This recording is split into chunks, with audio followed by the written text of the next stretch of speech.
नमस्कार साथियों, स्वागत है आपका स्काई एकेडमी 360 में। तो दोस्तों, जैसा कि हमने यूपीपीसीएस का जो क्वेश्चन है जीएस और जीके से जो रिलेटेड है, फर्स्ट पेपर था उसको हमने डिस्कस किया और बहुत सारा क्वेश्चन हमने 50 नंबर तक डिस्कस किया था। और उस क्वेश्चन में हमने देखा था क्या क्या ऑप्शंस आपको पूछे गए हैं, क्या क्या मतलब सिलेबस का जो पोर्शन है, चाहे वो जनरल साइंस से हो, चाहे वो आपका जीएस का जो पोर्शन हो, हिस्ट्री हो, पॉलिटी हो, इकोनॉमी हो, तो वो सारा चीज़ हमने क्या कहते हैं वहाँ पर डिस्कस किया था। प्लस हमने उसमें देखा था कि जो सिलेबस का जो पार्ट है आपको क्या क्या पढ़ना है, और वो सारा क्वेश्चन है। सबसे अच्छी बात है कि मैंने जो पढ़ाया था, जो लेक्चर आपको यूट्यूब पर जो फ्री में आपको दिया जा रहा है, वो सारा चीज़ मैंने पढ़ाया था, चाहे वो पॉलिटी, क्योंकि हिस्ट्री पॉलिटी आपको एक मेजर पोर्शन होता है। आप जैसे देखेंगे दोस्तों, ये 150 क्वेश्चन में आपको 20-25 क्वेश्चन हिस्ट्री से, 20 क्वेश्चन आपको पॉलिटी से, इस तरह का क्वेश्चन आपसे पूछा गया है। तो आपके लिए क्या है कि जो हिस्ट्री पॉलिटी जो जीएस का पोर्शन होता है स्टैटिक, उस पर आपको पकड़ होना चाहिए अच्छे से, तभी जाकर आपको इस तरह का जो सवाल होता है, इस तरह का जो क्वेश्चन होता है, उसको आप सॉल्व कर सकते हैं। तो ये चीज़ आपको यहाँ पर समझना है और अच्छे से यहाँ पर प्रैक्टिस करना है। तो चलिए हम लोग यहाँ पर 51 जो क्वेश्चन नंबर है हमारा, 51 नंबर, वहाँ शुरू करते हैं, क्योंकि हमने 50 नंबर तक डिस्कस कर लिया था। आप जरूर देखिएगा उसे, और वहाँ से आपको बहुत चीज़ मतलब सीखने को मिलेगा। तो चलिए, जो 51 नंबर क्वेश्चन उसमें असर्शन रीजन, तो असर्शन रीजन का क्वेश्चन बहुत सारा इसमें पूछा गया। तो इसमें बताया गया सस्टेनेबल डेवलपमेंट के बारे में, जिसको आप सतत विकास, पर्यावरण की बात यहाँ पर बोल सकते हैं। तो सस्टेनेबल डेवलपमेंट है, इसमें ये चीज बताया जाता है यहाँ पर कि सस्टेनेबल जो डेवलपमेंट है उसका डिफिनीशन के यहाँ बताया गया कि should take place without damaging the environment and development in the present times, should not compromise with the needs of the future generation. इसका मतलब क्या हुआ कि जो हम लोग किसी तरह का डेवलपमेंट करें, किसी तरह का आजकल विकास जो करते हैं, कहीं इंडस्ट्री बना रहे हैं, कहीं पर किसी तरह का आप कोई फैक्ट्री सेटअप कर रहे हैं, कहीं पर आप पुल बना रहे हैं, तो क्या करते हैं, उसके लिए हमें जंगल को काटना पड़ता है। या किसी तरह का कोई जो आप रेलवे पर, रेलवे का जो पटरी बिछा रहे हैं, या कहीं बोल सकते हैं कि आप कोई डैम बना रहे हैं, तो क्या होता है कि एक पूरा जंगल को साफ करना पड़ता है आपको। वहाँ के जो लोग हैं, उस लोग को आपको क्या करना पड़ता है, वहाँ से आपको डिस्प्लेस करना पड़ता है। तो वो सब क्या हुआ, सस्टेनेबल डेवलपमेंट के अंडर नहीं आता। अगर वहाँ पर सस्टेनेबल डेवलपमेंट आपको करना है, तो कम से कम लोगों के बारे में सोचना पड़ेगा, उसको आप सही जगह पर उसको आपको आवास दिलवाना पड़ेगा। प्लस वहाँ जो डेवलपमेंट हो रहा है उसके लोगों को वहाँ पर जॉब देना पड़ेगा। प्लस आपको नेचर के बारे में सोचना है कि इतना जो पेड़ हम काट रहे हैं, तो उसके अलावा भी हम अलग से पेड़ लगाएं, क्योंकि हमें क्या करना है कि नेचर का जो मतलब एक हमने पढ़ा था ना, कैरिंग कैपेसिटी, वो भी खत्म नहीं होना चाहिए। तो उसको हम सस्टेनेबल डेवलपमेंट, मतलब जो फ्यूचर हमारा जनरेशन आए, जो मतलब जितने फ्यूचर जनरेशन आए, तो कम से कम उनका जो एक रिसोर्सेज है, वो रिसोर्सेज खत्म नहीं हो, इसी को सस्टेनेबल डेवलपमेंट गोल्स, जो कि आप जानते हैं कि जो हमारा 16 जो सस्टेनेबल डेवलपमेंट गोल है, वो आपको याद होना चाहिए। एग्जाम में पूछा गया गोल्स के बारे में भी। तो सस्टेनेबल डेवलपमेंट से, और ये कब हुआ था ये पूछा जा रहा है रीजन में। तो एजेंडा जो 21 था वो साइन किया गया था लीडर्स इन 1995 में। नहीं दोस्तों, जो एजेंडा 21 था, ये आपको कब साइन किया गया था एजेंडा 21? तो जो एजेंडा 21 था हमारा, ये 1992 में आपको साइन किया गया था। कब साइन किया गया था ये? 1992 में आपको ये साइन किया गया था। तो आपको ये चीज ध्यान रखना है, जिसे आप सोच सकते हैं कि ये ब्रनलैंड रिपोर्ट जो आया था, उसके कारण सस्टेनेबल डेवलपमेंट को हम डिफाइन करते हैं 1987 में, और ये 1992 में आपको ये साइन किया गया था। तो ये आपको डेट यहाँ पर ध्यान रखना, 1992 या 1995 में नहीं था, ये कंफ्यूज करने का आपको दिया गया। और ये इस दिन साइन किया गया था, अर्थ राइडियो जेनरियो समिट हुआ था। इसको हम क्या बोलते हैं? अर्थ समिट बोलते हैं।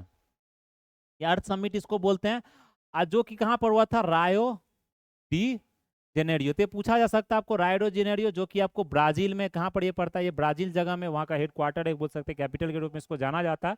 तो वहाँ पर इसको ये आपको किया गया था। तो ये चीज आपको ध्यान रखना, इससे इतना ही आपको याद रखना। फिर सस्टेनेबल डेवलपमेंट की मैं बात कर रहा हूँ दोस्तों, तो 16 उसमें गोल्स होते हैं। वो गोल्स आपको याद रखना है, कौन नंबर के गोल्स कब क्या उसमें बताया गया, क्योंकि वो match the following type question आपसे पूछा जाता है। अगला देखिए 52 नंबर, जो 52nd नंबर जो क्वेश्चन है, उसमें पूछा गया यहाँ पर जो पुलिजर अवार्ड होता है, ये कैटेगरीज जो होता है सो, और ये अवार्ड, ये आपको भी मैच द फॉलोइंग करना है। तो ये किसका क्वेश्चन है दोस्तों? ये है आपको करंट अफेयर्स का क्वेश्चन। किस चीज का क्वेश्चन है? ये करंट अफेयर्स का क्वेश्चन है। तो जो परसिवल, जो यहाँ पर पुलिजर प्राइज जो फिक्शन में, जो फिक्शन का नॉवेल जो लिखा जाता है, जो क्या होता है फिक्शन और नॉन फिक्शन, तो आप सभी जानते हैं, जो काल्पनिक कथा होता है, जो इमेजिनरी एक स्टोरी होता है, जैसे आप मूवी देखते हैं, क्या है उसने लिखा था ना, ये काल्पनिक आपको यहाँ पर चित्रण किया गया। कुछ किसी तरह से आपको अगर खेद पहुंचता है किसी धर्म को लेकर, तो उसके लिए मतलब क्या वो माफी मांग लेते हैं, मतलब इस तरह का पूरा इंस्ट्रक्शन आपको वहाँ पर डिस्क्लेमर दिया जाता है, जिससे आपको किसी तरह का कोई मतलब कि बुराने लगे आपको वो मूवी देखकर, या किसी तरह का कोई फिक्शन मूवी देखकर, तो इसी को फिक्शनल मूवी बोलते हैं। सर फिक्शन ये नॉवेल है जो कि आपको पर्सिवल एब्रेट द्वारा लिखा गया है। तो ये पुलिजर प्राइज मिला था। पुलिजर प्राइज जो अवार्ड होता है दोस्तों, ये कैटेगरी में, लिटरेचर के कैटेगरी में, आर्ट्स के कैटेगरी में दिया जाता है। बहुत अच्छा आप डांस कर रहे हैं, बहुत अच्छा म्यूजिक आपने दिया है, तो ये आपको अवार्ड दिया जाता है। तो ये पुलित्जर प्राइज आपको याद रखना। ड्रामा में देखो तो ब्रैंडन जैकब जेंकिंस, तो ब्रैंडन जैकब जेंकिंस को यहाँ ड्रामा में मिला है। फिर म्यूजिक की बात करें तो म्यूजिक में किसको मिला है दोस्तों, म्यूजिक में मिला है सुशी इबारा को। यहाँ पर जो सुशी इबारा आपको दिया गया है, ये चीज आपको ध्यान रखना, क्या नाम है यहाँ पर, सुशी इबारा। प्लस जो बायोग्राफी है, जो जीवनी के लिए दिया गया, वो किसे गया, कौन, यहाँ पर एक छूट गया ऑप्शन, जैसन रॉबर्ट। तो ये आपको करंट अफेयर्स याद होना चाहिए, इसमें आपको किसी तरह का कोई समझने की बात नहीं है, ये करंट अफेयर्स का पार्ट है। पुलित्जर अवार्ड्स बहुत इंपॉर्टेंट है, इस तरह के अवार्ड्स आपको एग्जाम में, पुलित्जर प्राइज हो गया, इंटरनेशनल बुकर प्राइज हो गया, जो बानू मुश्ताक को मिला था कन्नड़ का लिटरेचर हट लैम्प लिखने, जो उन्होंने लिखा था। तो ये सब जो अवार्ड होता है दोस्तों, जनपद अवार्ड हो गया, ये सब अवार्ड आपको याद रखना पड़ेगा, बहुत इंपॉर्टेंट है, यहाँ किसी भी तरह के एग्जाम में ये चीज पूछा जाता है। तो ये चीज आपको यहाँ पर ध्यान रखना था। ए का क्या हमारा यहाँ पर 4 हो गया, आप देख सकते हैं, ए का 4 है, बी का हमारा 3 है, ए का 4, बी का 3 है, सी का हमारा 1 है, तो सी का हमारा 1 है, तो ये ऑप्शन आपका इसमें सही हो जाएगा।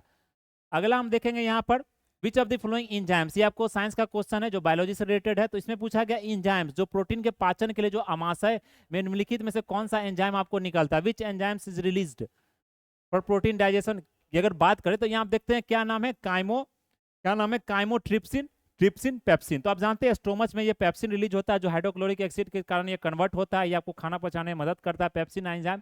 तो इसमें ऑप्शन सही है, ये सिर्फ तीसरा ऑप्शन इसमें सही है। बाकी ये जो 2 ऑप्शन है दोस्तों, ये आपको कहाँ पर बनता है, ये पेनक्रियाज में बनता है, और ये स्मॉल इंटेस्टाइन में आपको क्या होता है, जो छोटी आंत होती है वहां पर ये स्मॉल इंटेस्टाइन में ये रिलीज होता है। तो ये चीज आपको यहाँ पर ध्यान रखना, ये साइंस का बायोलॉजी का क्वेश्चन है जो कि आपको किसी भी एग्जाम में पूछा जा सकता है। तो जीएसजी के क्वेश्चन में कोई डिफरेंस नहीं होता है, किसी तरह का भेदभाव मत कीजिएगा, यहाँ ये एग्जाम में इतना बड़ा एग्जाम है तो पीसीएस लेवल है, नहीं। तो क्वेश्चन का लेवल देखिए, क्वेश्चन का लेवल कुछ अंतर नहीं बता रहा आपको, ग्रुप डी में भी इस तरह क्वेश्चन पूछा जा सकता है, समझ रहे ना, ये चीज आपको आना चाहिए। अगला देखिए हमारा जो 54 नंबर, इसमें क्या बताया गया, यहाँ पर जो 54 नंबर हमारा बताया गया है कि असर्शन में इंडिया है जो पार्लियामेंट्री सिस्टम, ये पॉलिटिकल क्वेश्चन है। इंडिया का पार्लियामेंट्री सिस्टम गवर्नमेंट है, सब जानते हैं, संसदीय शासन हमारे सिस्टम, पार्लियामेंट हो जिसमें लोकसभा राज्यसभा, ये पार्लियामेंट पूरा इसके अंदर में आता है, लोकसभा राज्यसभा आप जानते हैं। फिर प्रेसिडेंट को भी देखें तो उसमें भी हम पार्लियामेंट सिस्टम में उसको इंक्लूड करते हैं।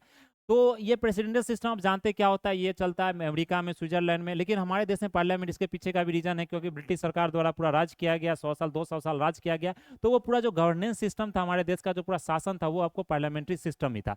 इसलिए हमने 1935 का जो एक्ट था हमारा, जो गवर्नमेंट ऑफ इंडिया एक्ट था आपको 1935 का, उसको मतलब बोल सकते हैं कि 80% हमारा कॉपी है, जो हमने मतलब जो हमारे यूज के उपयोग के लिए चीज है वो हमने लिया है, तो वो पूरा पार्लियामेंट्री सिस्टम को ही यहाँ पर बताता है।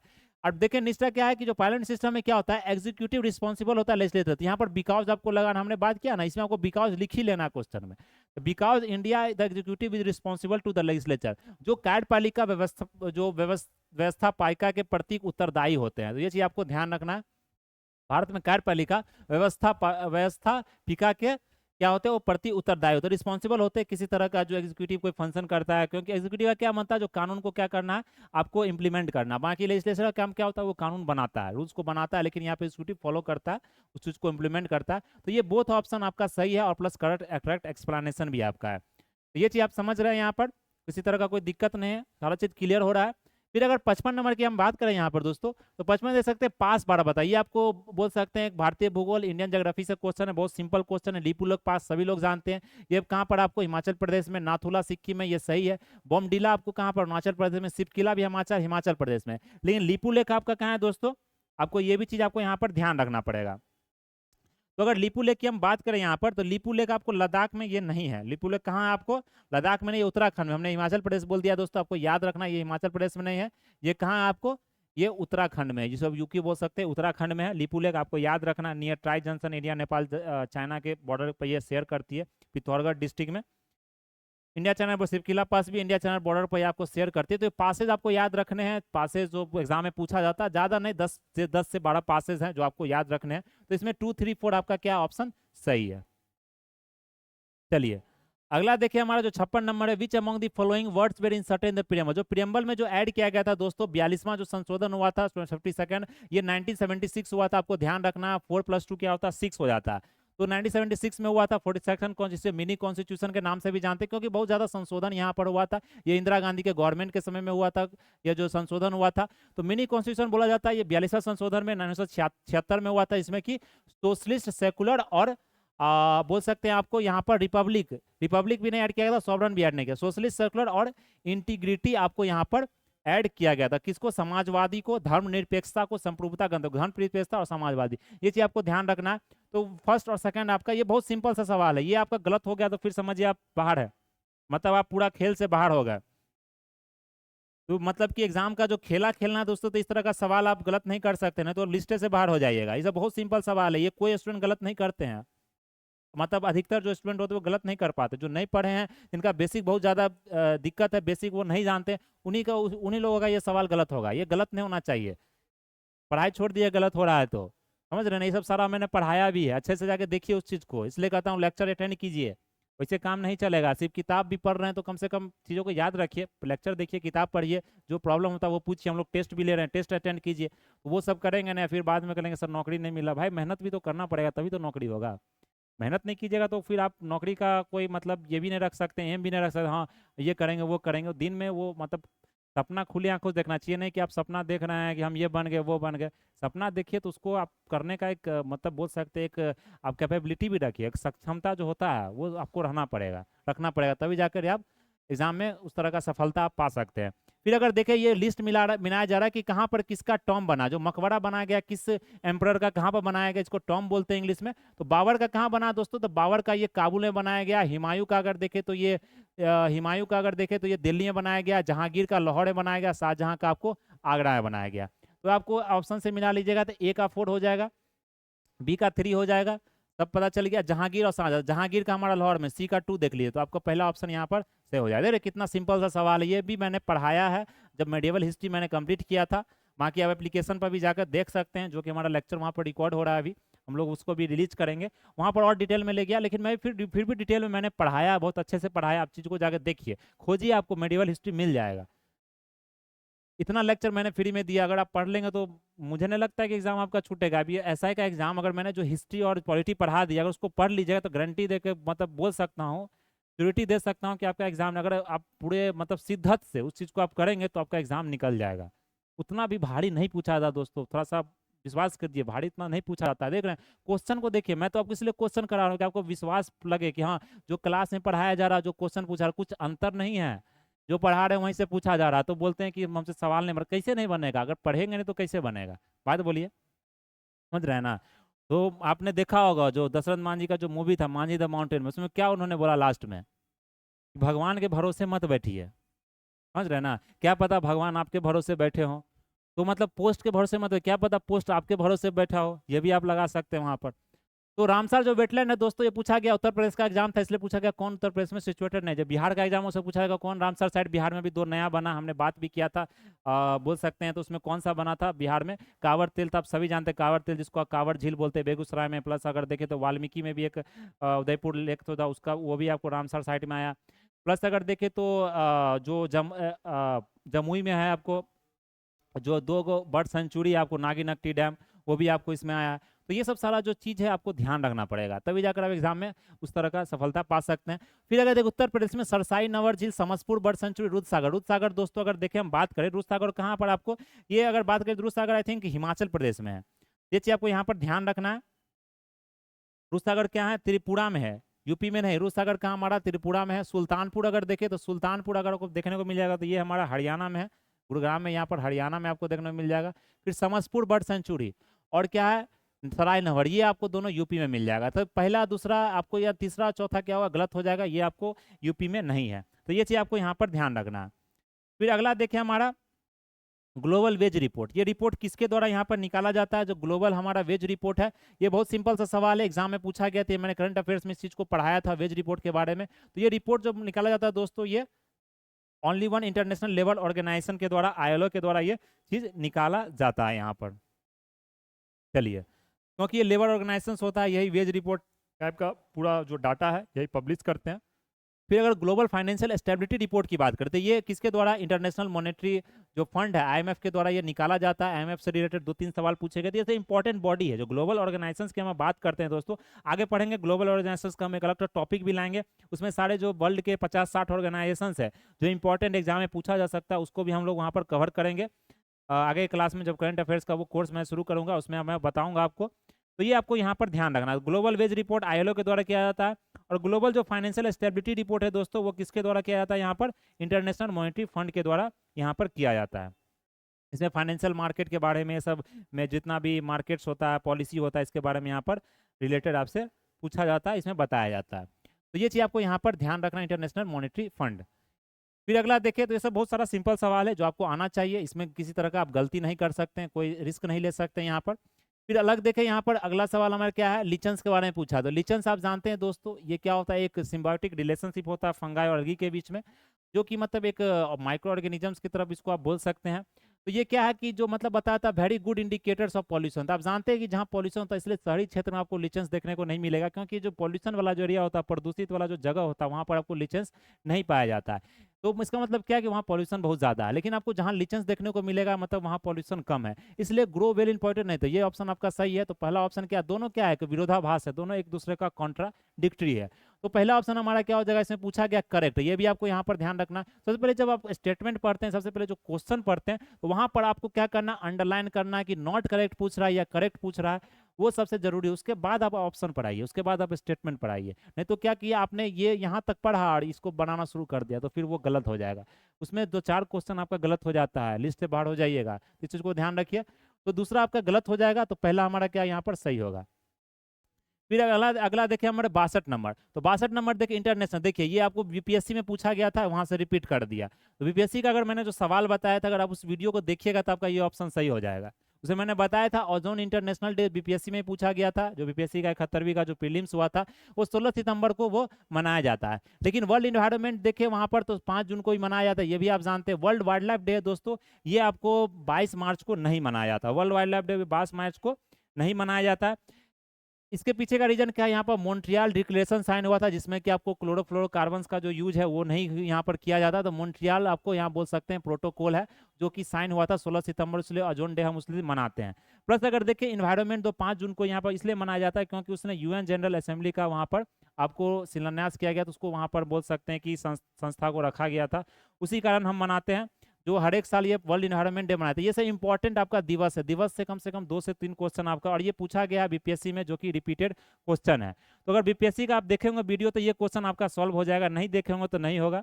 फिर वर्ल्ड वाइल्ड लाइफ जो डे है आपका, ये 22 मार्च को मनाया जाता है, लेकिन 22 मार्च को नहीं मनाया जाता दोस्तों, ये आपको 3 मार्च को मनाया जाता है। कब मनाया जाता है ये? 3 मार्च को। तो देख सकते हैं एनवायरमेंट से रिलेटेड सवाल है, 3 मार्च को ये आपको वर्ल्ड वाइल्ड लाइफ डे आपको मनाया जाता है। तो ये चीज आपको ध्यान रखना। तो तीसरा ऑप्शन हमारा गलत हो गया, इसमें 1 और 2 आपका जो ऑप्शन है जो सही। इसमें क्या कर नोट पूछा था, ये भी हमने बात किया था कि आपको अंडरलाइन कर लेना है कि इसमें स्टेटमेंट मतलब क्वेश्चन का जो डायरेक्टरी वर्ड है वो क्या दिया जा रहा है। तो नॉट इसमें क्या हो जाएगा, तो इसलिए आपको जो तीसरा है वो गलत है। फिर अगर ब्राजील की बात करें, अगला क्वेश्चन में बढ़े, तो ब्राजील में क्या बताया जा रहा है कि ब्राजील का स्टेटमेंट आपको अगर यहाँ पर देखे, तो बताया जा रहा है कि जो इक्वेटोरियल रेन फॉरेस्ट है ब्राजील का, उसको हम सिल्वास कहते हैं। तो ये आपका सही है कि हम लोग, हाँ, ब्राजील का जो फॉरेस्ट है दोस्तों, क्योंकि ब्राजील एक ट्रॉपिकल कंट्री है, इक्वेटोरियल रीजन में आता है, तो वहाँ पर हम जो रीजन है उसको हम क्या कहते हैं, सिल्वास कहते हैं। एवरग्रीन होता है, रिच बायोडाइवर्सिटी होता है, क्योंकि वहाँ पर जो बारिश होता है वो ज़्यादा होता है, आप सभी लोग जानते हैं। लेकिन ये पूछा गया जो ब्लैक वहाँ का जो कलर का जो फर्टाइल लैंड है, जिसको जो सॉइल है, उसको हम क्या बोलते हैं, वहाँ पर टेरा क्रोक्सा बोलते हैं। तो ये चीज आपका 10 क्या गलत है, वहाँ ब्लैक नहीं, वो रेड अर्थ जो होता है, मतलब रेडिश पर्पल वो सॉइल जो होता है दोस्तों, ये ब्लैक नहीं होता है, ये रेडिश पर्पल सॉइल होता है। क्या होता है? रेडिश पर्पल सॉइल होता है। इस सॉइल को हम लोग क्या करते हैं, यहाँ पर टेरारोक्सा कहते हैं, एक टर्म है जो कि यूज किया जाता है इसके लिए। तो ये ऑप्शन आपको यहाँ पर ध्यान रखना। तो दूसरा हमारा गलत है, तो इसलिए हमारा क्या होगा, करेक्ट पूछ रहा है यहाँ पर, तो इसलिए पहला ऑप्शन हमारा इसमें सही होगा। फिर अगला देखें, यहाँ पर बताया जा रहा है आपको, जो अगला क्वेश्चन है ये हमारा फिर बोल सकते हैं कि इसको आप पॉलिटी के अंदर भी रख सकते हैं या इकोनॉमी के अंदर ही रखिए, ज़्यादा बढ़िया। 11, 12, 13 जो 14th फाइनेंस कमीशन है। फाइनेंस कमीशन की बात करें अगर दोस्तों, तो आप सभी लोग जानते हैं फाइनेंस कमीशन एक कॉन्स्टिट्यूशनल बॉडी है, जो हर एक 5 साल में प्रेसिडेंट के द्वारा, राष्ट्रपति के द्वारा गठन किया जाता है, बनाया जाता है।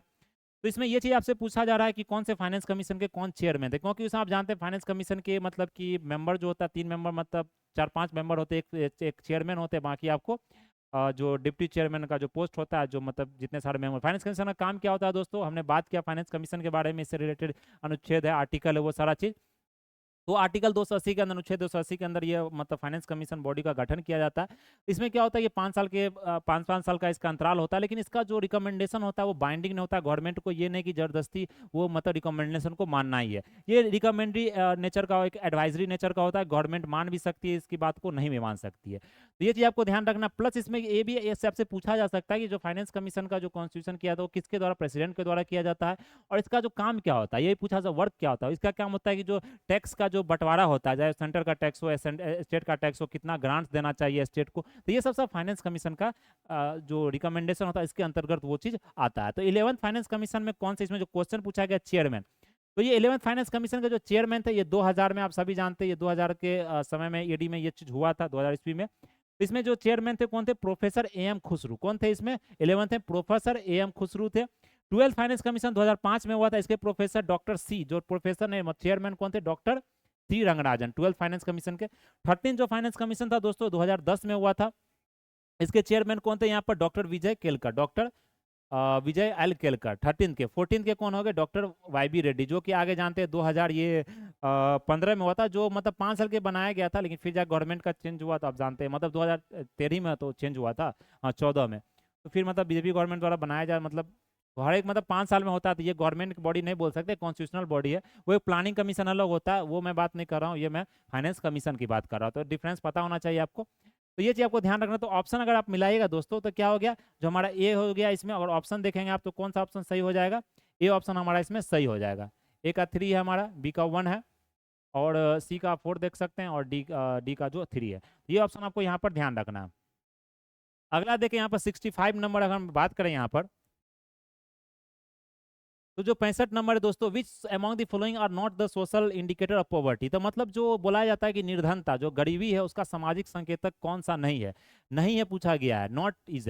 तो लिटरेसी जानते हैं, जो गरीब हैं तो क्या होता है, शिक्षा का कमी है, शिक्षा उन्होंने अच्छा से ग्रहण नहीं किया, उनको शिक्षा नहीं मिला, उससे वो मतलब वंचित रह गए, उसके कारण गरीबी हो सकता है। और गरीबी का एक निर्देशक क्या हो सकता है कि मतलब सही से उनको पानी पीने का जो साफ जल होता है, जो साफ वाटर, मतलब बोल सकते हैं पोर्टेबल वाटर होना चाहिए, सेफ ड्रिंकिंग वाटर उनको नहीं मिल पा रहा है, सैनिटेशन का फैसिलिटी उनको सही से नहीं मिल पा रहा है, जैसे आप चौल में जाके देख सकते हैं, आप जो स्लम एरिया जो वहाँ देख सकते हैं। तो ये पानी का जो समस्या है वो आपको बहुत ज़्यादा उसको मतलब गरीब लोगों को आती है।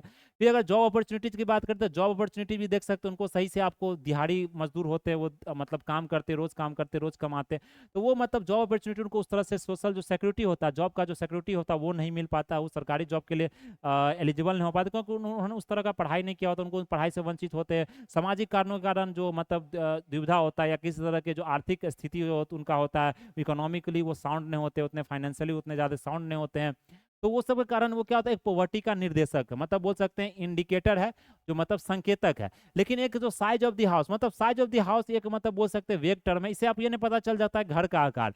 तो घर का आकार कभी छोटा भी हो सकता है, कभी बड़ा हो सकता है, तो क्या घर का आकार आएगा, इसको मतलब कि इंडिकेटर में नहीं लिया गया।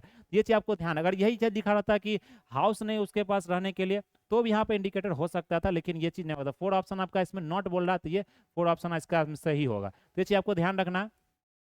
अगले क्वेश्चन की तरफ बढ़े यहाँ पर, तो देख सकते हैं ये भी आपको बताया गया लोकसभा और लोकसभा के स्पीकर। तो ये आपको एक बोल सकते हैं कि ऐसा क्वेश्चन है कि इसको आप मुश्किल है थोड़ा सा बनाना, क्योंकि आप जानते हैं कि आप लोकसभा के स्पीकर के बारे में इतना नहीं पढ़ते हैं कि मतलब जैसे आप प्रेसिडेंट प्राइम मिनिस्टर के बारे में जानते हैं कि हाँ कि इससे पहले कौन थे, उसके बाद कौन थे, लेकिन आप लोकसभा में ये चीज़ नहीं देखते हैं कि भाई मतलब 2000 ईस्वी में कौन थे, 2005 में कौन थे। तो ये थोड़ा सा क्वेश्चन बोल सकते हैं एक टफ के तरफ जा सकता है। इस तरह का क्वेश्चन दोस्तों छाटने के लिए दिया जाता है, इसमें आप फंस गए तो फिर दिक्कत हो सकता है। इसलिए क्वेश्चन को अगर समय मतलब मेरे ख्याल से मतलब कि समय उतना नहीं, अगर आ रहा तो चलिए बनाइए, मतलब इसमें दिमाग मत लगाइए, क्योंकि जो डी ऑप्शन है उसका 1 दिया गया, तो इसमें आप ऑप्शन को एलिमिनेट कर नहीं सकते हैं। तो 17 का एक सभी जानते हैं कि 16वीं या 17वीं और 18वीं लोकसभा के जो स्पीकर हैं, जो मतलब कि ओम बिरला, जो ओम बिरला जी हैं वही आपको स्पीकर है। लेकिन आप जानते हैं कि 14वीं, 15, 12वीं और 11वीं लोकसभा को आप नहीं जानते हैं। तो इसमें आपको याद रखना था 11th जो लोकसभा था ये 1996-97 के समय बना था, तो जीएमसी बाल योगी, तो ये थे आपको जीएमसी बाल योगी थे। फिर 12th में आप देख सकते हैं तो ये पीएस संगमा थे, जो 12th लोकसभा था पीएस संगमा थे। फिर 14th लोकसभा में कौन थे, सोमनाथ चटर्जी। तो हो सकता है कि ये ऑप्शन थोड़ा सा आपको अजीब लगेगा, थोड़ा सा मतलब ये क्वेश्चन, तो इस क्वेश्चन को स्किप करना ही ज़्यादा बेहतर होता है अगर आपको नहीं आ रहा है तो, इसमें दिमाग आप नहीं लगा सकते हैं। फिर अगला देखिए ट्रीटी ऑफ एक्सला चैपली, ये मैंने पढ़ाया था दोस्तों, ये बहुत इंपॉर्टेंट ट्रीटी ऑफ एक्सला चैपली, जो कि फर्स्ट कार्नेटिक वार हुआ था एंग्लो, जिसको आंग्ल फ्रांसीसी युद्ध बोल सकते हैं। तो पहला ट्रीटी ऑफ एक्सला चैपली साइन हुआ था, इसमें कि मद्रास को ब्रिटिश को दे दिया गया था, फ्रेंच को फिर क्या मिला था, नॉर्थ अमेरिका में जिसका जगह था वो उसको वापस मिल गया था। तो ये मतलब एक रगड़ा एक चलता था ब्रिटिश और अंग्रेज के बीच में। तो फर्स्ट कर्नाटिक वार यहाँ पर एंड हो गया, सभी जानते हैं Madras was return to the British. ये दोनों ऑप्शन इसमें क्या है, यहाँ पर सही है, इसमें आपको करेक्ट पूछ रहा है। सबसे अच्छी बात है कि इसमें करेक्ट पूछ रहा है, और दोनों ऑप्शन आपको इसमें भी क्या हो सकता है, यहाँ पर सही हो सकता है। तो इस चीज़ को आप यहाँ पर क्या रखेंगे, यहाँ पर ध्यान रखेंगे। बहुत सिंपल सा सवाल है ये। चलिए, तो फर्स्ट ट्रीटी ऑफ जो 1748 में हुआ था, सभी लोग जानते हैं कि उस समय मतलब फर्स्ट एंग्लो कार्नेटिक वार हुआ था ब्रिटिश के बीच में और किसके बीच में, फ्रेंच के बीच में।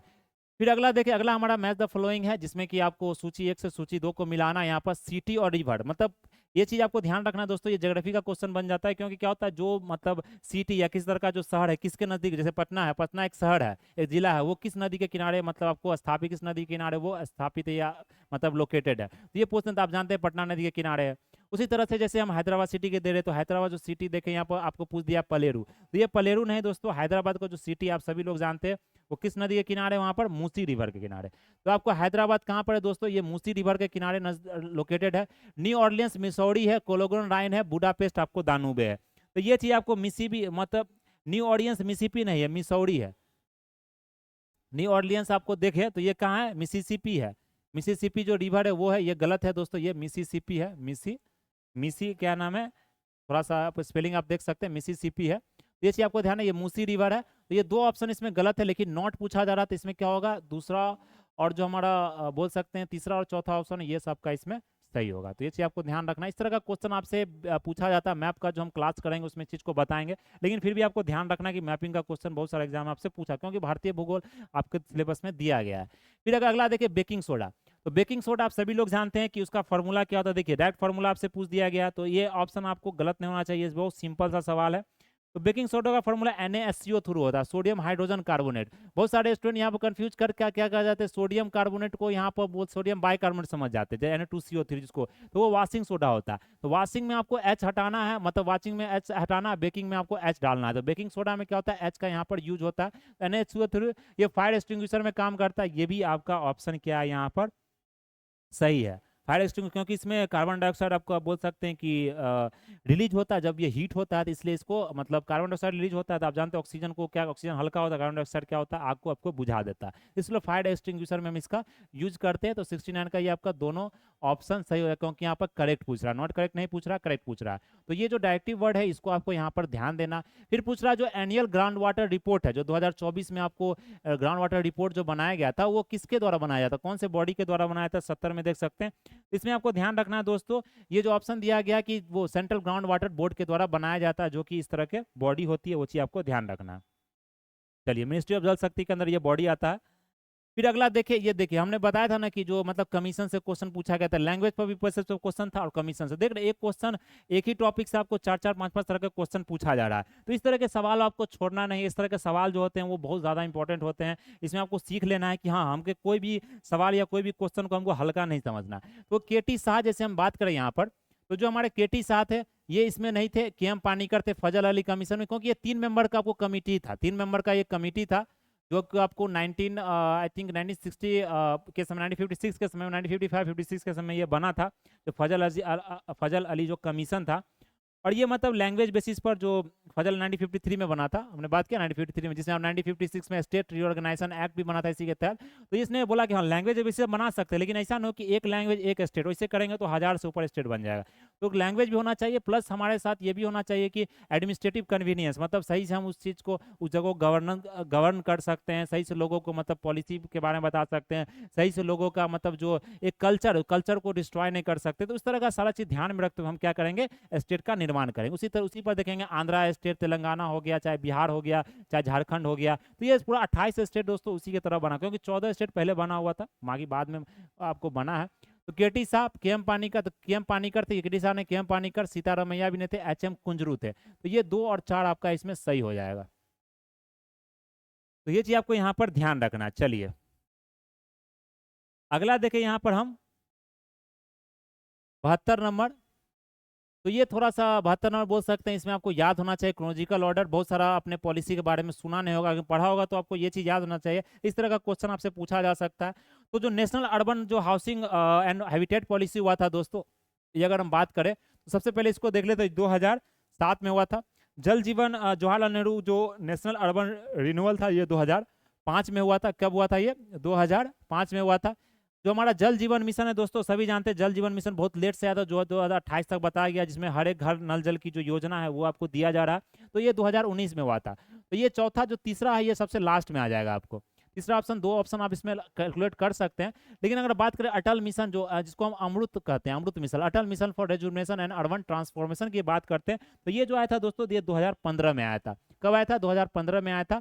तो यहाँ पे देख सकते हैं कि जो हमारा फर्स्ट ऑप्शन है वो 1 थी। तो चलिए 2 4 की अगर बात करें दोस्तों, तो 2 4 में आप देख सकते हैं जो हमारा बताया जा रहा है यहाँ पर, वो सबसे पहले 2 था। तो ये यही आपका इसमें क्या हो जाएगा, यहाँ पर सही हो जाएगा। तो इस चीज़ को आप यहाँ पर ध्यान रख सकते हैं। चलिए फिर अगला देखें यहाँ पर, तो ऑप्शन आप सही लगा सकते हैं। जल जीवन मिशन 2019 में था, तो तीसरा तो लास्ट में हो जाएगा, ये मतलब इससे पहले होगा। लेकिन यहाँ देखें 2007 में चौथा हुआ था, चौथा 2007 में, जवाहरलाल नेहरू 2005 में। तो यहाँ सही है, 2 4 आप लगा सकते हैं यहाँ पर। तो इस तरह का ये ऑप्शन है जो आपको पता होना चाहिए पॉलिसी के बारे में। पॉलिसी में क्या है नहीं है वो चीज़ इंपॉर्टेंट नहीं है, कब पॉलिसी लॉन्च हुआ था। हमने पॉलिसी पर एक सवाल लिया था, इसमें बताया था कब लॉन्च हुआ था। लॉन्च का डेट देख रहे हैं, यहाँ पूछा जा रहा है। बहुत सारे स्टूडेंट ने कहा सर लॉन्चिंग डेट उतना थोड़ी सिंपल है पूछेगा, लेकिन देखिए सिंपल सवाल है। आपको यूपीपीसीएस जैसा एग्जाम है, आपको इतना सिंपल पूछा जा रहा है लॉन्चिंग डेट। हमने मिसाइल का भी देखा, लॉन्चिंग डेट पूछा जा रहा है। और अभी डेट क्या, ईयर नहीं, उसी डेट पूछा जा रहा है, दिन कौन सा दिन में हुआ था। तो इतना डीप में जाके इतना सिंपल सवाल ही पूछ सकती है। ऐसा नहीं किसी 1 डे का एग्जाम है 1 लाइन नहीं, ये आपको स्टेटमेंट बना के पूछ सकती है। सिंपल सवाल कोई भारी किया जा सकता है। अगला देखें हमारा जो अर्थवर्म से रिलेटेड, जो हम अर्थवर्म किसको बोलते हैं दोस्तों, जो मतलब कि केचुआ जिसको आप बोलते हैं, अर्थवर्म। जो आप देखते हैं बहुत जब पानी वर्षा वर्षा होता है तो सारे मट्टी से, क्योंकि मट्टी में आपको केचुआ होता है तो वो मट्टी से आपको निकलने लगता है। घर में भी आप देखेंगे बहुत सारा केचुआ आपको इधर उधर उधर भटकते रहता है, मतलब जो बरसात का समय आता है। तो केचुआ का क्या उपयोग होता है वो यहाँ बताया गया। तो ये क्या करती है, केचुआ इंप्रूव करती है सॉइल फर्टिलिटी को, आपको फार्मर्स का फ्रेंड इसको बुलाता है। ये ऑप्शन सही है, क्योंकि ये उर्वरकता बढ़ाती है आपको। किसका उर्वरता जो बोल सकते हैं बढ़ाया जाता है, किसका, खेतों का। फिर अगर इसका 2 पेयर ऑफ हर्ट्स होता है, नहीं दोस्तों ये 2 पेयर ऑफ हर्ट्स नहीं होता है, इसका 5 पेयर ऑफ हर्ट्स होता है। लेकिन जो सांस लेती है दोस्तों, ये स्किन के द्वारा इसका सांस लिया जाता है, इसमें कोई लंग्स वंग्स का कोई चक्कर होता नहीं है। तो 5 पेयर्स ऑफ हार्ट होता है। कितना होता है यहाँ पर? 5 pairs of 5 pairs of heart. ये चीज आपको ध्यान रखना है। तो ये मतलब थोड़ा सा बोल सकते हैं कि ये उतना ज्यादा आपको साइंस में तो नहीं जल्दी दिया जाता, लेकिन आपको पता है कि वो स्किन से मतलब सांस, पूरा जो सांस यहाँ पर लिया जाता है। तो ये पहला ऑप्शन आपका इसमें सही होगा, दूसरा गलत हो जाएगा। तो पहला आपको यहाँ पर सही लगाना, करेक्ट पूछ रहा है इसमें, तो ये चीज ध्यान रखना है। अगला देखिए दोस्तों, इसमें आप बताया गया है कि क्रोनोलॉजिकल ऑर्डर सजाना नानक, चैतन्य महाप्रभु, नामदेव और कबीर में।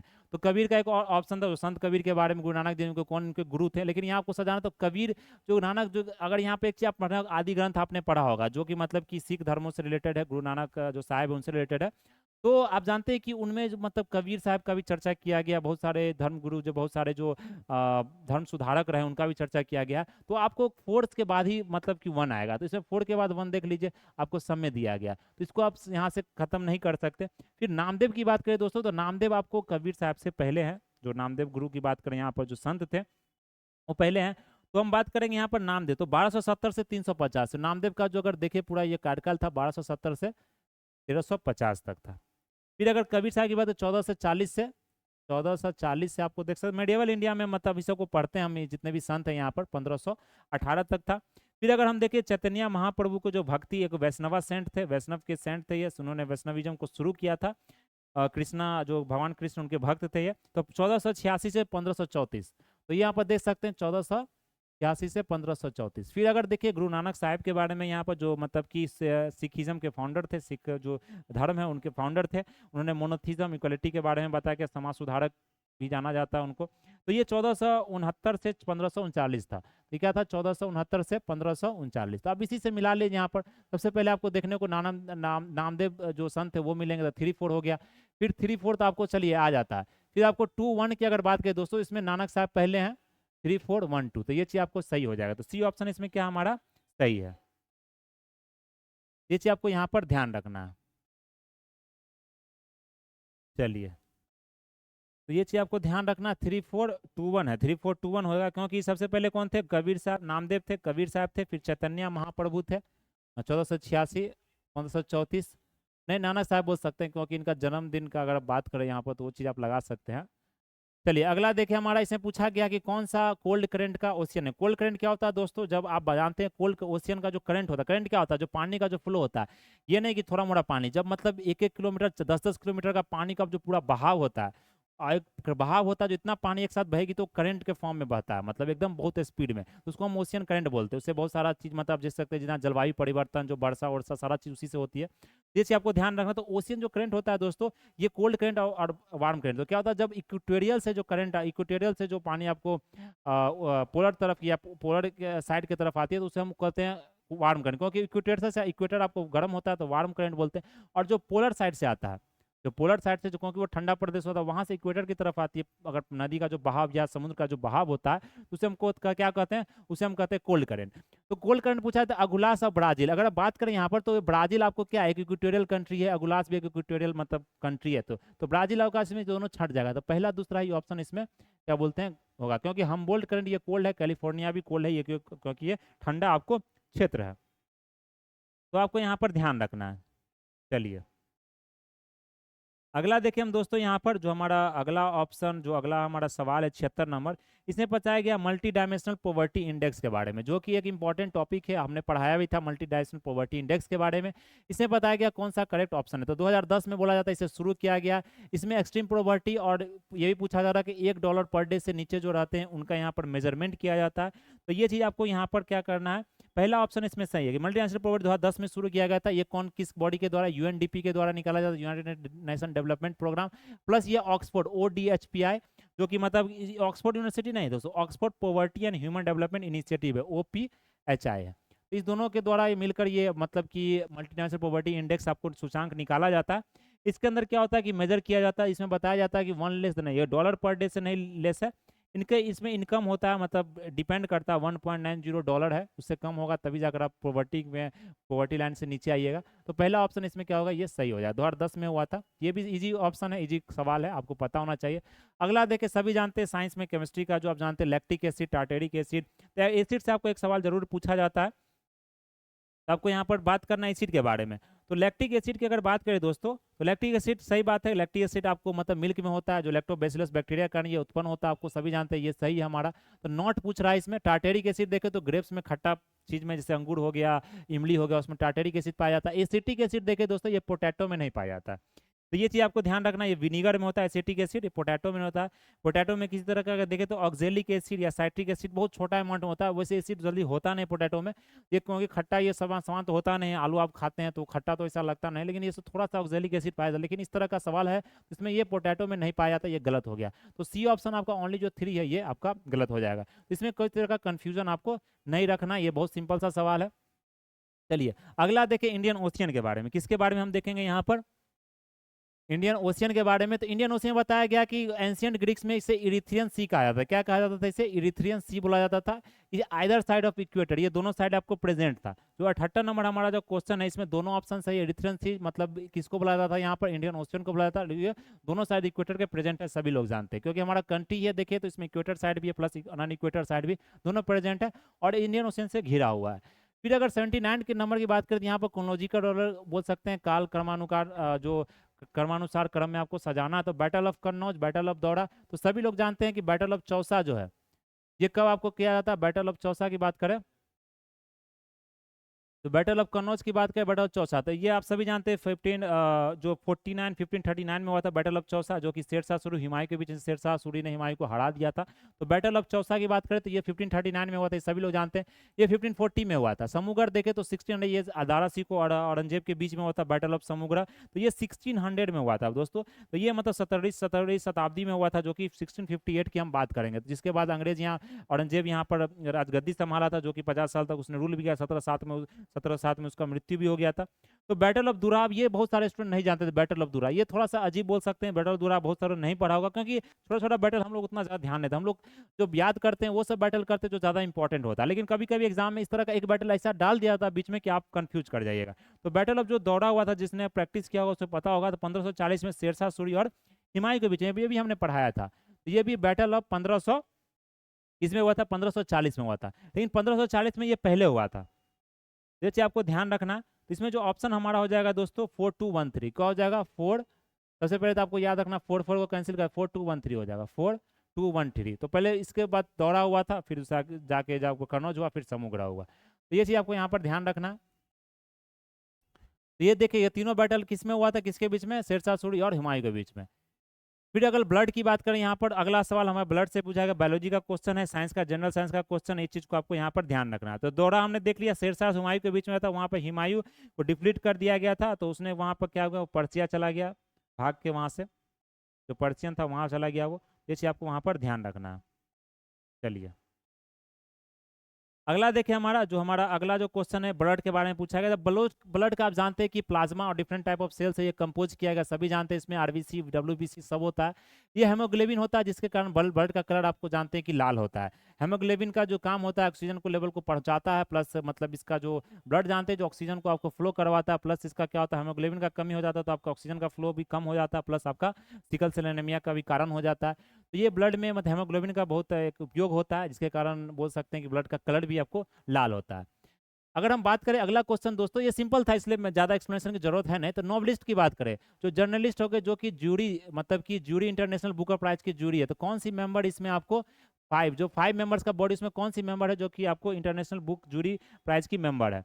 तो आप सभी जानते हैं इस तरह का सवाल थोड़ा सा टफ की तरफ बोल सकते हैं, क्योंकि इतना लोग याद नहीं रखते। ये इंटरनेशनल बुकर प्राइज याद रखते किसको मिला है, कौन से लैंग्वेज मिला है, लेकिन इतना अंदर तक वो नहीं याद रखते। फिर भी आपको ये सवाल अगर जैसे सॉल्व कर रहे हैं, इसमें जो आपको ऑप्शन जो दिया जा रहा है दोस्तों, ये ओनली 3, मतलब कि जो ये जो सी जो नीलांजन एस रॉय थी, नीलांजना एस रॉय, वो आपको जूरी मेंबर थी। 5 मेंबर में से एक मेंबर वो थी इंडिया की, वो चीज़ आपको ध्यान रखना है। एक और मेंबर है नताशा ब्राउन, फिर किरण देसाई, रजनी चौहान, ये सब आपको मेंबर उसमें नहीं थी। तो ये चीज़ आपको ध्यान रखना है। तो इतना ज़्यादा इंपॉर्टेंट नहीं है, इस सवाल को आप स्किप भी कर सकते हैं, इस तरह का जो क्वेश्चन होता है। फिर अगला देखिए, आगे बढ़िए, कोई क्वेश्चन स्किप होता है उसको छोड़िए, आगे बढ़िए, लास्ट में जब समय बचेगा उसको देखिएगा। फिर अगर देखिए match list one chairman of constituent assembly या कमिटी, ये बहुत सिंपल सवाल है, पॉलिटी का सवाल है। आप पहले चैप्टर पढ़ेंगे लक्ष्मीकांत का और बहुत सारे किताब का, तो कुछ तरह का सवाल मिल जाएगा। तो कॉन्स्टिट्यूशन असेंबली के बारे में अगर आप पढ़ते हैं तो संविधान सभा की जो समितियां थी उसके जो समितियों के अध्यक्ष थे, तो यूनियन कॉन्स्टिट्यूशन कमेटी सभी लोग जानते हैं, ये आपको जो बनाया गया जवाहरलाल नेहरू के द्वारा बनाया गया था। रूल ऑफ प्रोसीजर कमेटी था दोस्तों, ये राजेंद्र प्रसाद के द्वारा। ड्राफ्टिंग कमेटी सभी जानते हैं, लॉ कमीशन पूरा मतलब लॉ कमेटी था डॉक्टर बी आर अम्बेडकर के अंदर में। और फंडामेंटल राइट्स कमेटी आपको जेवी कृपलानी के अंदर था। तो अगर देखें तो फंडामेंटल डी का ऑप्शन आपका सही लाते हैं, डी का अगर 2 ला रहे हैं तो ये 2 ऑप्शन आपका यहाँ जाएगा। तो फिर सी का 3 है, ये भी सभी लोग जानते हैं, सी का ड्राफ्टिंग कमेटी का आपको दिया। फिर रूल ऑफ प्रोसीजर कमेटी की अगर बात करें दोस्तों, तो रूल ऑफ प्रोसीजर कमेटी 1 हो जाएगा, तो सी ऑप्शन इसमें आपका सही हो जाएगा। तो ये चीज़ आपको यहाँ पर ध्यान रखना है, 4132। तो ये ऑप्शन आपका क्या है, इसमें सही है। चलिए अगले तरफ बढ़ते हैं। ये आपका बहुत सिंपल सवाल है, आपको पॉलिटी आना चाहिए। मैंने बात भी किया कमेटी के बारे में, major committee, minor committee, sub committee के बारे में, कौन कौन मेंबर थे, कौन कौन नहीं थे, किसको क्या डिपार्टमेंट पोर्टफोलियो मिला था। फिर 83 नंबर की बात करें तो इसमें बताया गया है क्रोनोलॉजिकल ऑर्डर, एक काल क्रमानुसार जो काल क्रमानुसार है उस क्रम में सजाना आपको जवाहर रोजगार योजना। तो ये सब योजना है दोस्तों, आपको याद रखना पड़ेगा। बहुत सारा योजना जो बनाया गया हमारे सरकार के द्वारा, जवाहर 1980 में ये बनाया गया था, बहुत पुराना योजना था। फिर डेवलपमेंट देखिए अगर दोस्तों, यहाँ पर 1980 में नेशनल रूरल, ये 1980 में बनाया गया था, ये आपको ध्यान रखना। जवाहर रोजगार उससे बाद बनाया गया था। जवाहर रोजगार जो योजना था दोस्तों 1989 में बनाया गया था, 1989 में बनाया गया था ये, 1989 में। फिर डेवलपमेंट जो योजना था दोस्तों 1982 से 83 में बनाया गया था, लेकिन आप बोल सकते हैं 1982 से 1983 में जो डेवलपमेंट था 1982 से बोल सकते हैं। ये 1980 में आपको इसको बनाया गया था। इंटीग्रेटेड जो रूरल प्रोग्राम की अगर बात करें तो ये 1980 में बनाया गया था। इसी तरह से आप इसको यहाँ पर सॉल्व कर सकते हैं, जो ऑप्शन होगा वो आप लगा सकते हैं यहाँ पर। तो कौन सा ऑप्शन सही है, कौन सा नहीं है, उस तरह के आप बात यहाँ पर कर सकते हैं। तो बी हो गया 4321, 4321। तो इस तरह का सवाल है। क्रोनोलॉजिकल ऑर्डर आपको नहीं पता तो नहीं बना सकते हैं। इस सवाल में क्रोनोलॉजिकल और डेट पता है क्या, सब स्कीम में क्या है वो इंपॉर्टेंट नहीं है। तो मतलब जो पुराना स्कीम होता है उसमें ये मत पढ़िए कि क्या कर रहा नहीं कर रहा, उसमें ये पढ़िए कि मतलब कि वो कौन सा डेट में कौन सा ईयर में बनाया गया था। अगला हमारा क्या है कि कौन सा डिस्ट्रिक्ट आपको शेयर बाउंड्री करता है, 1 डिस्ट्रिक्ट उत्तर प्रदेश, ललितपुर, सहारनपुर, सोनभद्र। ये यूपी का क्वेश्चन, यूपीसीएस का सवाल था। इस तरह के 4-5 सवाल आपको देखने को मिलेंगे, उतना ज़्यादा इंपॉर्टेंट नहीं है। अगर नहीं भी आ रहा तो कोई चिंता करने की जरूरत नहीं है। तो ऑप्शन इसमें ओनली डी, ओनली 1 हो जाएगा, डी ओनली 1 हो जाएगा। यही ऐसा बाउंड्री है जो कि एक अदर यूपी का एक ही डिस्ट्रिक्ट से और अदर मतलब कि स्टेट से आपको शेयर करता है। तो एक उत्तर प्रदेश से करता है और मध्य प्रदेश से ज़्यादा 3 साइड से ये साउंडेड है। झांसी में पड़ता है, आपको ध्यान रखना। फिर अगला देखिए 85 नंबर विथ रेफरेंस टू पंचायती राज। ये पंचायती राज से इंस्टीट्यूशन है, जैसे म्यूनसिपलिटी का भी देखे तो लोकल लेवल सेल्फ गवर्नमेंट से आपको 2-3 क्वेश्चन पूछा गया, हमने यहाँ पर देख लिया। तो पंचायती राज इंस्टीट्यूशन देखे तो इंपॉर्टेंट है, 5 साल का टेन्योर होता है, सभी लोग जानते हैं। यहाँ पर 1/4 नहीं होता है दोस्तों, जो रिजर्व होता है 1/3 होता है, जिसमें आप 33% की हम बात करते हैं। बिहार में देखे तो आप 50% रिजर्वेशन महिला को दिया गया है, लेकिन शेड्यूल कास्ट शेड्यूल ट्राइब में नहीं, इसका अलग अलग रिजर्वेशन होता है, जो कि पॉपुलेशन के बेसिस पर आपको यहाँ पर दिया जाता है। तो ओनली 1 इसका क्या होगा, स्टेटमेंट करेक्ट पूछ रहा है तो ओनली इसका क्या होगा 1 होगा। तो डी ऑप्शन इसका क्या होगा यहाँ पर सही हो जाएगा, ये चीज आपको यहाँ पर ध्यान रखना। चलिए आगे बढ़े। यहाँ पर अगर हम देखें जो हम अगला क्वेश्चन की बात करें, ये सिंपल सवाल है, इसमें कुछ ज्यादा एक्सप्लेनेशन की जरूरत नहीं है। 86 नंबर देखे दोस्तों, यहाँ बताया गया है त्रिविक्रम भट्टा, सोमदेव, जयदेव, सेमेंद्र, ये राइटर थे, कौन से बुक इनके द्वारा लिखा गया। सबसे पहले बात करें यहाँ पर जयदेव के बारे में, ये गीता गोविंद इन्होंने लिखा है। जयदेव जो लिखे यहाँ पर कौन सा लिखे हैं आपको, गीता गोविंद इन्होंने लिखा है। फिर अगर सोमदेव की बात करें दोस्तों या त्रिभम भट्टू की बात करें, सोमदेव ने कथा सरित सागर की यहाँ पर जो बात किया, उसने कथा सरित सागर को लिखा है उन्होंने, ये चीज आपको बात करेंगे। फिर अगर देखिए त्रिविक्रम भट्टू तो इन्होंने नल चंपू के बारे में बात किया है, नल चंपू के बारे में। सेमेंद्र ने बात किया बृहत कथा के बारे में। तो सेमेंद्र की अगर हम बात करें दोस्तों, यहाँ पर सेमेंद्र की क्या लिखा है, इसमें बृहत कथा मंजरी सेमेंद्र ने लिखा, प्लस सोमदेव की बात करें इसने कथा सरित सागर लिया। तो बी का आपको 4 अगर लगाना है तो बी का 4, अगर 2 ऑप्शन आपका सही हो जाता है यहाँ पर तो ए का 3 हो जाएगा, ये सही चीज है। सी का आपको देखना है तो सी का क्या हमारा 1 है, सी का हमारा 1 है, तो ये ऑप्शन आपका इसमें सही हो जाएगा। चलिए तो अगला देखें यहाँ पर, जो अगला सवाल है इसमें पूछा गया कि इंडस, देखिए इंडस वैली सिविलाइजेशन से पूछा गया ना, आर्कोलॉजिकल साइट कौन सा आपको, हमने पूछा ना कि प्रेजेंट लोकेशन आपको पता होना चाहिए। तो यूपी में कौन प्रेजेंट है, सभी जानते हैं राखीगढ़ी आपको हरियाणा में, तो राखीगढ़ी को छांटिए और 1-3 आपका ऑप्शन इसमें सही है। 87 का सी हो जाएगा, ये चीज आपको ध्यान रखना। चलिए मतलब नहीं तो मंडी आपको जानते हैं, मंडी दोस्तों हिमाचल प्रदेश में, ये मैं गलत कर दिया, सॉरी इसके लिए, ये हिमाचल प्रदेश में है, आपको ध्यान रखना। यूपी में सिर्फ हुलास है, तो यहाँ पर कौन सा हो जाएगा, which of the following civilisation is present in Uttar Pradesh, तो यहाँ पर ओनली ऑप्शन 3 हो जाएगा, ये चीज आपको ध्यान रखना। सहारनपुर डिस्ट्रिक्ट में है, यूपी में हुलास। चलिए 88 नंबर देखिए, ये एक ज्योग्राफी का क्वेश्चन है। 88 नंबर इसमें बताया गया है कि जो वाटर का जो सप्लाई होता है, फ्रेश वाटर का सप्लाई होता है, वो डिसेंडिंग ऑर्डर मतलब घटते क्रम में, सबसे ज्यादा किससे होता है, सबसे ज्यादा से कम की तरफ आपको जाना, डिसेंडिंग असेंडिंग ऑर्डर याद रखना है दोस्तों। तो सबसे ज्यादा 1 4 3 2 इसका ऑप्शन जैसे दिया गया है। तो इसमें अगर हम बात करेंगे दोस्तों यहाँ पर, तो सबसे पहले किस में, ओशियन में दिया जाता है, 90-95% यहीं से आता है। फिर हमें पोलर आइस का जो ग्लेशियर वो मिल्ट करता है, तब रिवर से आता है। फिर वो ग्राउंड वाटर से, उसके बाद करेंगे रिवर से आता है, तब लास्ट में वो ग्राउंड वाटर से, लास्ट में किससे आता है, नहीं पहले वो आता है किससे, ओशियन से, दूसरा आता है आपको वो ग्राउंड वाटर से, दूसरा नंबर पर आता है। तीसरा नंबर पर देखिए 4-3 पोलर गैस से, लास्ट में आपको किससे आता है, रिवर से आता है। ये चीज आपको यहाँ पर ध्यान रखना 1 4 3 2 के बारे में। तो आप देख सकते हैं 97% ओशियन से आता है, ये 97% आता है आपको। फिर अगर रिवर से हम बात करें दोस्तों, तो रिवर से आपको कितना आता है, 0.001%, 0.00001%, देख रहे हैं कितना कम है। पोलर आइस से आपको फिर ज्यादा आता है, पोलर आइस से 1.6% आता है। फिर अगर हम रिवर से देखें, यहाँ पर ग्राउंड वाटर से देखें तो 1.7% आता है। तो इस तरह का फ्रेश वाटर आपको आ रहा है यहाँ से, तो ये चीज ध्यान रखना, इस तरह के सवाल आपसे पूछा जा सकता है। फिर अगला देखिए यहाँ पर फाइनेंशियल कमेटी जो पार्लियामेंट ऑफ इंडिया था, वो कमेटी किसके अंदर आपको आता है, which are the financial committee या parliament, public accounts committee, estimate committee, ये सब आपको पूरा जो बोल सकते हैं कि फाइनेंस के बारे में, पूरा रिवेन्यू के बारे में पता चलता है। Estimate committee, finance, public account committee, committee on public undertaking, तो लोकसभा राज्यसभा दोनों के लिए बनाया जाता है, प्लस एस्टीमेट कमेटी सिर्फ लोकसभा के लिए आपको बनाया जाता है। तो ये आपको ऑल 1 2 एंड 3 आपको सही होगा। चलिए 90 नंबर देखें, नेशनल पार्क और ये स्टेट, तो दक्षिणम जो नेशनल पार्क है दोस्तों सभी जानते हैं जम्मू कश्मीर में, जम्मू एंड कश्मीर में, कान्हा आप सभी जानते हैं एमपी में है, पेरियार सभी जानते हैं केरला में, कोयलादेव सभी जानते हैं राजस्थान। बहुत सिंपल सवाल है। बी का अगर देखें यहाँ पर 4 है, बी का क्या नाम यहाँ पर 2 है, बी का 2 है, ए का 4 है, बी का 2 है, ए का 4 है, सी का अगर देखो सी का 1 है, बी का 2, ए का 4, सी का 1। चलिए ये सही हो गया, सिंपल सवाल है, इससे ज्यादा हल्का क्या हो सकता है दोस्तों। इतना ज्यादा मतलब हल्का सवाल था कि पीसीएस का आपको लग ही नहीं रहा क्वेश्चन, समझ रहे हैं ना। फिर भी आपको रखना तैयार, देख रहे हैं इसका क्वेश्चन आपको पूछा जा सकता है, अगर आपने अच्छा तैयारी किया था पीसीएस का भी सवाल आप बना के निकल सकते हैं, एसडीएम भी बन सकते हैं। तो सोच को थोड़ा बड़ा रखिए, थोड़ा सोचिए, ज़्यादा आगे ऊपर जाएँ, अच्छा पोस्ट पर जाएँ, तभी जाकर थोड़ा सा हिम्मत भी मिलेगा, तभी जाकर आप पढ़ाई भी कर पाएंगे। बे ऑफ बंगाल जो इनिशिएटिव है मल्टी सेक्टर टेक्निकल, जिसको बीमस्टेक के नाम से जाना जाता है, इसमें कौन कौन से कंट्री आप सभी जानते हैं, यहाँ पर कौन कौन से, इसमें बांग्लादेश है, म्यांमार है, क्या हमारा इसमें कंट्री देख सकते थे, बांग्लादेश है, प्लस हमारा क्या है इसमें म्यांमार है। इससे भी याद रख सकते हैं, आई से आपको इंडिया याद सकते हैं, भले इसका फुल फॉर्म ये है लेकिन आपको इससे याद रखते हैं बांग्लादेश, इंडिया, म्यांमार, श्रीलंका भी है, प्लस हमारा इसमें क्या है, थाईलैंड भी है। हो गया, ये 4 कंट्री इधर हो गया, 5 कंट्री, प्लस नेपाल और भूटान लास्ट में जुड़ा है, नेपाल और भूटान। ये 5 आपको कितना है, 3 3 6 7 कंट्री है। तो इसमें क्या, थाईलैंड भी है, नेपाल भी है, भूटान, इंडोनेशिया नहीं है। ये गलत हो जाएगा, आपको ध्यान रखना। तो 91 का क्या हो जाएगा, 4 ऑप्शन, ओनली 4 है जो इसमें मेंबर नॉट पूछा रहा था, मेंबर नहीं है। चलिए अगला देखिए, कौन सा करेक्टली मैच नहीं है, Balighat dam, पंडोर dam, Shri slam dam.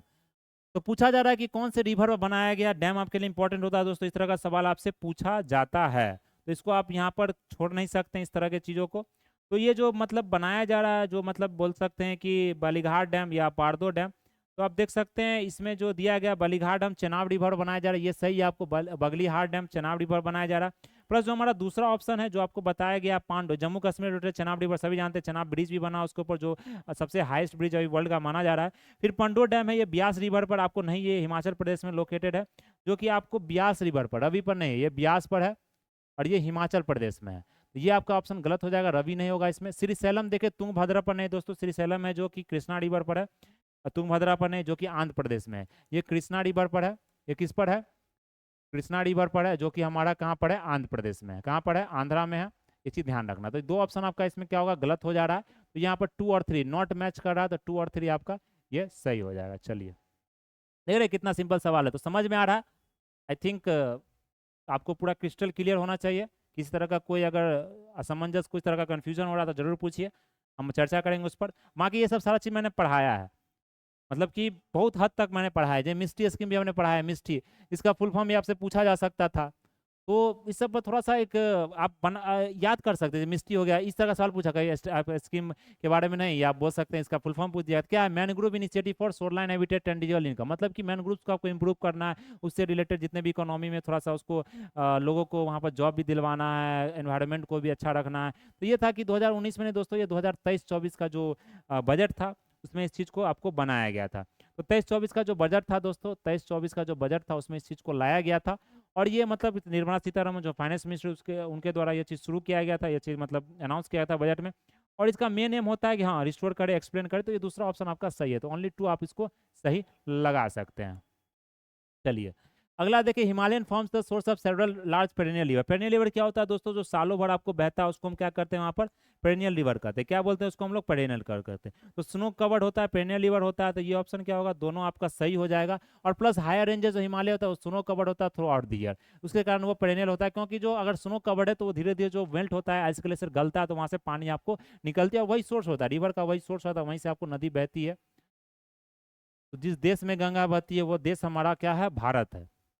तो 95 की अगर बात करें दोस्तों, तो territories of the sultanate code B broadly divided in 2 part. तो जानते हैं कि जो समय सल्तनत जो पूरा जो दिल्ली सल्तनत था या बोल सकते हैं मुगल था, वो 2 टेरिटरी को बांटा था, भागों को, जमीनों को। एक खालसा जमीन था, एक जागीर। खालसा क्या था कि वो राजा अपने पास रखता था, जो सल्तनत अपने पास रखता था, क्योंकि वो खालसा जमीन से जो उसको मतलब रिवेन्यू कलेक्ट होता है, उससे वो अपना जो काम काज हो सकता, अपना पूरा जीवन यापन जितना ही खर्चा चलाता था। प्लस जागीर जो होता था वो क्या करता था, वो पैसा नहीं देता था, कैश में पैसा नहीं देता था। वो जो जागीर क्या हो गया, मतलब कि जागीर ऐसा लैंड हो गया जो कि मतलब जो उसके अंदर सिपाही काम करते हैं, मंत्री काम, उसको वो जागीर देता। जागीर में क्या हो गया, बड़ा लैंड का टुकड़ा दे दिया, मतलब जमीन का, कि उसको तुमको क्या करना, लोगों से वहां पर कर वसूलना है, टैक्स वसूलना है, और उसी से तुमको उसी से काम चलाना है, वही तुम्हारा सैलरी हो जाए, उसमें जो कुछ बचेगा वो तुम हमको जा आकर दे दो। तो ये मतलब सिस्टम था। लेकिन जागीर बोल सकते हैं कि स्टेट के कंट्रोल में था, तो नहीं, स्टेट कंट्रोल में खालसा था। तो ये रीजन गलत है आपको।